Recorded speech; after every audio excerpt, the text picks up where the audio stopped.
This video is going to be about Metropole Luxury Coffin and the design of it. MLC for short throughout the video. It has gone through several iterations. The first one was based on fashion. The second focused on skills. The third was loosely based on Apocalypse World and the roles it has. The fourth, however, mixed together sandbox-style play like 1970s era D&D with Fiasco-style-inspired GM-less-like system. I tested it at BreakoutCon. It bombed. The game was supposed to last 4 hours, but I only got an hour and a half of play out of it. Not only did it fail to recreate the Fiasco-like aspects, it also didn't use sandbox style properly.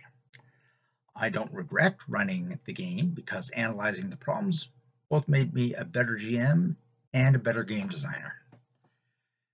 Anyways, if anyone wants more information, I'll link to both the tabletop episode featuring Fiasco, the Dungeon Craft video on sandbox style play down in the description, along with the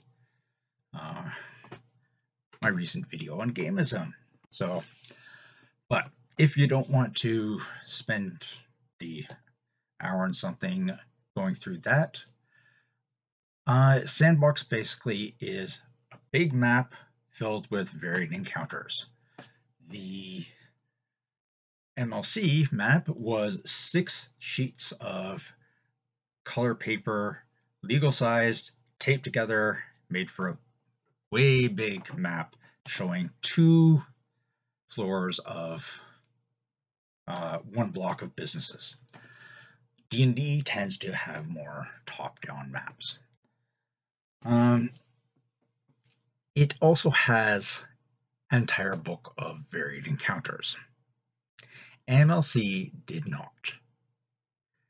That's something that I could have fixed, but didn't foresee in time to actually run the game. Oh well. So, in addition to that, Dungeons & Dragons characters also have fixed rules, forcing them to adjust to the situation. MLC characters, however, can choose how they are during play. Originally, this was to keep characters from being mismatched with the type of story being created. Sandbox-style play doesn't have a story, however. This allowed characters to choose to be the best option for hiring for best candidates for whatever position was hiring. I struggled with how to fix this for a long time, coming up with one fix after another before realizing the rule was irrelevant to the story I wanted to tell. I threw it out. Didn't forget it, because it was a great rule, but it didn't fit this game. After finding a job, MLC needs a way to introduce twists by suggesting things like messy teens, Karens, terrible bosses, and other problems. Unfortunately, I didn't think of this at the time. Mistake number whatever.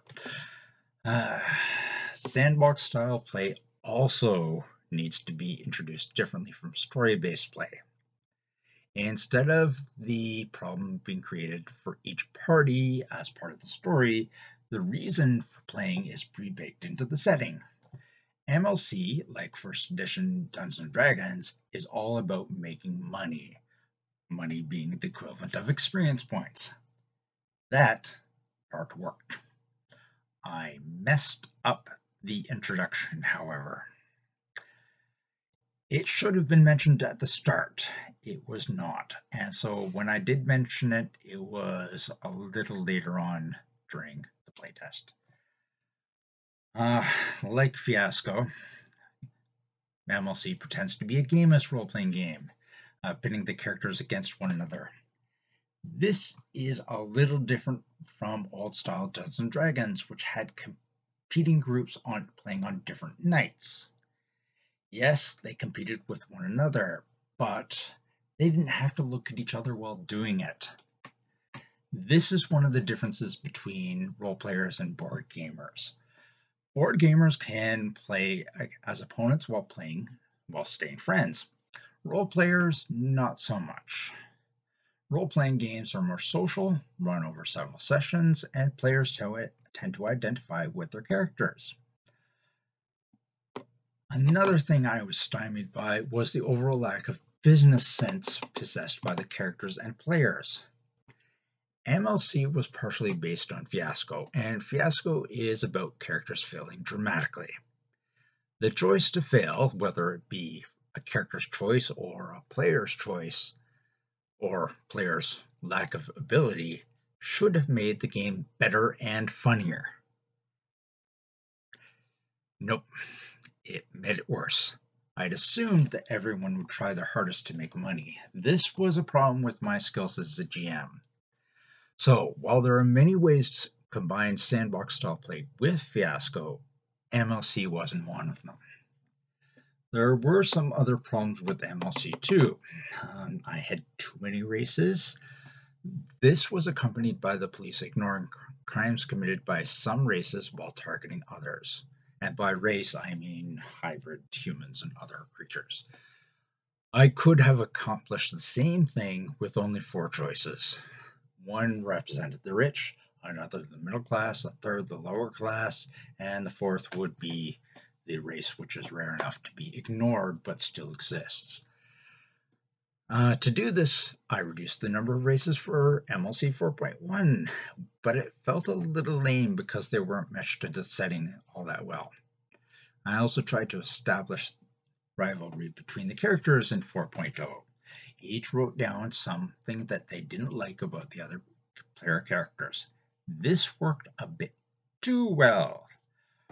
Players suggested that I also let them write something good about the other characters as well, but I chose instead to eliminate the rivalry aspect of the impressions. So both MLC 4.0 and I were failures. That's okay. Live and learn. Recently, I tested MLC 4.1 at the game dev night at the Funny Bones Lounge. Gone was the map. The game had returned to its fashion roots as well as story-based play. Needless to say, it went better than Breakout. Now, I didn't actually test an entire story, but I tested a situation and the players were actually able to give me a lot of great feedback. For example, they suggested that I think of the players as degenerate gamblers and not as just oppressed people. So they suggested relying more on luck. I like that suggestion because it does mean that people may get lucky and actually exceed expectations rather than constantly getting pushed down. So, MLC 4.2, here I come. Have yourself a good night and Dewey.